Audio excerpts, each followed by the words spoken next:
নমস্কার, আমার নাম সঙ্গীতা গুপ্ত। শুধু ভারত না, জানেন ভারতের বাইরেও পুষ্পরাজ কবে ফিরে আসবে তার জন্য ভক্তরা দিন গুনছে। এর আগে কোনোদিন শুনেছেন একটি ফিল্মের ট্রেলারের জন্য অন্য ফিল্মের ট্রেলার ক্যান্সেল হয়ে গেছে? করতে হবে, কারণ ইন্ডিয়ার সবচেয়ে বড় ফিল্মের সামনে দাঁড়িয়ে আছে। ছাবার রিলিজের পোস্টপোন করা হয়েছে। 6 ডিসেম্বরের প্ল্যান ছিল, সেটাও ক্যান্সেল হয়ে গেছে। সেটা নিচে আপনি জেনে গেছেন। আপনারা যেটা জানেন না সেটা হলো 15 দিন ধরে 3 মিনিটের লম্বা টপ কোয়ালিটি ট্রেলার রেডি হয়ে বসে আছে, সেটা আপলোড করা হচ্ছে না। কেন যে অপেক্ষা করে বসে আছে, রিলিজ করার সাহস কেন পাচ্ছে না? এত কিসের ভয়? শুধু একটাই না, পুষ্পা। আলু অর্জুন সবচেয়ে বড় কামব্যাক করতে চলেছে, যার জন্য বক্স অফিস সমস্ত রেকর্ড ভেঙে দেবে। এই সবচেয়ে বড় প্রমাণ হলো ট্রেলার অ্যানাউন্সমেন্ট।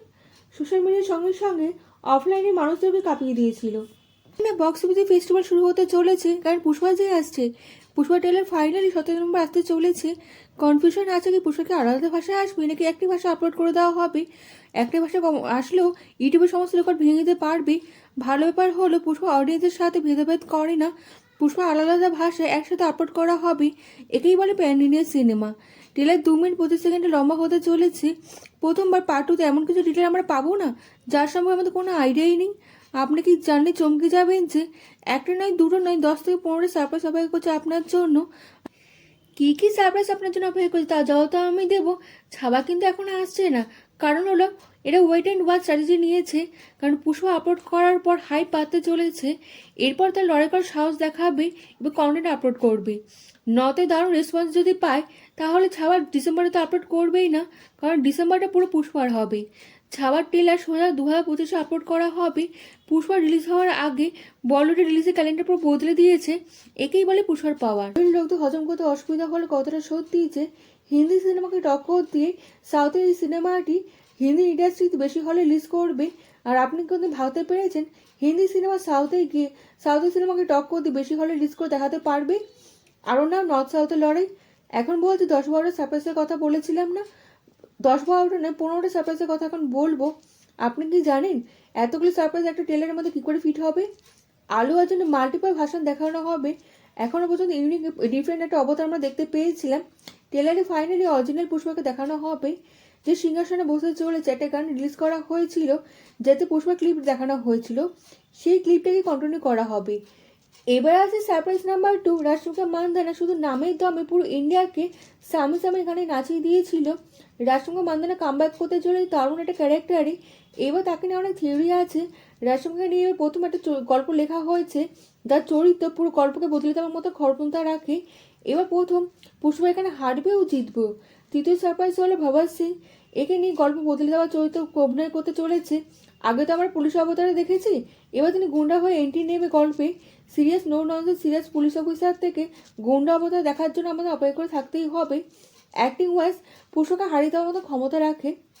এইবার না আসল ঝটকা শুরু হতে চলেছে সারপ্রাইজ নাম্বার 4। যে লেডি জন চরিত্র আমরা আগে দেখেছিলাম পুষ্পাতে, সে হঠাৎ করে পুষ্পার উপর বদলানোর কথা বলে কোথাও গায়েব হয়ে গেছিল। এবার পার্ট 2-তে গ্রিডিয়েটের মতো রোল লেখা হয়েছে তার নামে। রং বদলে তার সুপার পাওয়ার। সবচেয়ে বড় ধোকা হতে এই সুন্দরী কাছ থেকেই পারবে পুষ্পা। সারপ্রাইজ নাম্বার 5 হলো এই দুজন নাম আমরা আগেই পেয়ে গেছিলাম। শ্রীবল্লের প্রকাশ রাত দুজনেই আছে এই সিনেমাতে। তার ধ্বংসের ভাইব নিয়ে আসতে চলেছে। পার্ট 2-তে আমরা বেশি ভাবা হয়তো নাও দেখতে পারি, কিন্তু পার্ট 3-তে তাদের উইলপনের চরিত্রে লেখা হয়েছে। এরপর আসছে সারপ্রাইজ নাম্বার 7 নিয়ে। জানিস অ্যানাউন্সমেন্টের সঙ্গে সঙ্গে আমরা জানতে পেরেছিলাম শ্রীলীলা অলরেডি একটা ডান্স নাম্বার করতে চলেছে। জানেন পুষ্পা টেলারের ঝলক আমরা দেখতে পারি। এই ডান্স নাম্বার সামান্তা থেকে 10 গুণ ভালো লেখা হয়েছে। এবার আমরা শ্রীলীলাকে দেখে আমরা সারপ্রাইজ হয়ে যাব। সারপ্রাইজ নাম্বার 8 হলো আপনারা বিশ্বাস না করলে সত্যি যে পুষ্পা চ্যালেঞ্জ করার জন্য না মহারাজে ফিরে আসতে চলেছে। বিজয় সেতুপতি এন পুষ্পা 2। এই ব্যাপারটা আগে আমরা বলে দিয়েছিলাম, এবার আবার বলছে তিনি পুরুষ হতে পারে, আবার নাও চরিত্রে অভিনয় করতে পারে, তিনি অন্য কোনো চরিত্রে অভিনয় করতে পারে। ফাহাদ ফাজিল, বিজয় সেতুপতি, আলু অর্জুন একই ফ্রেমে থাকলে না বক্স অফিসে ধামাকা হবে। সারপ্রাইজ নাম্বার 9 হলো পুষ্পার সঙ্গে স্যালারে কোনো যোগাযোগ নিশ্চয়ই আছে। দুজনেই ভিলেন হলো জগৎপতি বাবু। স্পেশাল রোলে তিনি ফিরে আসতে চলেছেন। যে ডাক সিন্ডিকেট চালাতো তার সঙ্গে পলিটিক্সের যোগাযোগ ছিল, সেখান থেকে হয়তো পুষ্পার জীবনে কেউ ফিরে আসতে চলেছে।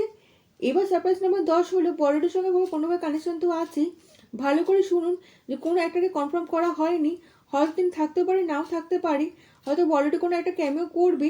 তার সঙ্গে প্ল্যান এমন করা হয়েছে না যে পুষ্পার হারের কারণ হয়ে দাঁড়াবেন তিনি। এই ড্রাগের সিন্ডিকেটের সঙ্গে জাপানে কোনোভাবে কানেকশন তো আছে। এই জবাব লুকিয়ে আছে পোস্টারের মধ্যে। অলরেডি শ্যুট করা হয়ে গেছে। মানে পার্ট 2-তে পুষ্পা জাপানে পা রাখবে, মানে পুষ্পার সামনাসামনি হবে মাস্টার মাইন্ডের সঙ্গে, যে যার বলিউডে কোনো অ্যাক্টরকে সিলেক্ট করা হয়েছে। অনেকেই বলছে রণবীর সিং হতে পারে, আবার অনেকে বলছে অক্ষয় কুমারও হতে পারে, কিন্তু কোনটা সত্যি এখন মেকাররাই জানে। আসলে কথা আমরা এখনো জানি না। শুধু একটা নয়, হিরোইনের নামও নেওয়া হয়েছে, একজন নয় দুজন নাম নেওয়া হয়েছে, এখনো সেটা কনফার্ম নয়। শ্রীলীলা তো ডান্স নাম্বার করছে, তার সঙ্গে ঝটকা দিতে চলেছে। স্পেশাল প্ল্যান করা হয়েছে সামান্তা ভাসানকে বিট করার জন্য। নাম তো তীর্থের সাধারণ নামা হচ্ছে, কিন্তু সুকুমার অন্য কথা ভেবে বসে আছে। এর জন্য 3-4টে অ্যাক্টরের নাম ভাবা হয়েছে। জানেন, পুষ্পা বিপদ বাইরে থেকে না হয়তো ভিতর থেকে আসতে চলেছে। সে হয়তো পুষ্পার আশেপাশে কেউ হবে, হতে পারে পুষ্পার বন্ধুও হতে পারে। জঙ্গলে যে সিনটি শ্যুট করা হয়েছে না, সেখানে বলছে জঙ্গলের রাস্তায় নাকি পুষ্পার জন্য অনেকে অপেক্ষা করে রয়েছে। একজন দুজন নয়, অনেক সারপ্রাইজ অপেক্ষা করে রয়েছে আপনার জন্য। তার জন্য আপনাকে থিয়েটারে যেতেই হবে। মার্কিন যুক্তরাষ্ট্রের প্রিমিয়ার শোগুলির জন্য টিকিট কাউন্টার ওপেন করে দেওয়া হয়েছিল, সেখানে 6.8 কোটি টাকা ইনকাম করে দেখাতে পেরেছে। এখন দেখতে হবে সর্বাধিক উপার্জনের প্রিমিয়ার শোগুলিকে বিট করা সক্ষম হয় কি না। এই কাউন্টটি এখন বর্তমানে প্রবাসী কালকে 289 এডি কাছে আছে। 3.9 মিলিয়ন মার্কিন ডলার উপার্জন করতে পেরেছিল। অন্যদিকে সর্বকালের সর্বোচ্চ প্রিমিয়ার শোগুলো রেকর্ড ভাঙতে পারেনি, সেগুলো এসএস রাজা মৌলির কাছেই আছে। বাহুবলী 2 যা আয় করেছে এখনো কেউ করতে পারেনি, কিন্তু এখন কি তাকে বিট করতে পারবে? একই নামে ফেসবুক ও ইনস্টাগ্রামে দুটি জায়গায় আমার এই চ্যানেলটি আছে, লাইক ও ফলো করে দেবেন প্লিজ।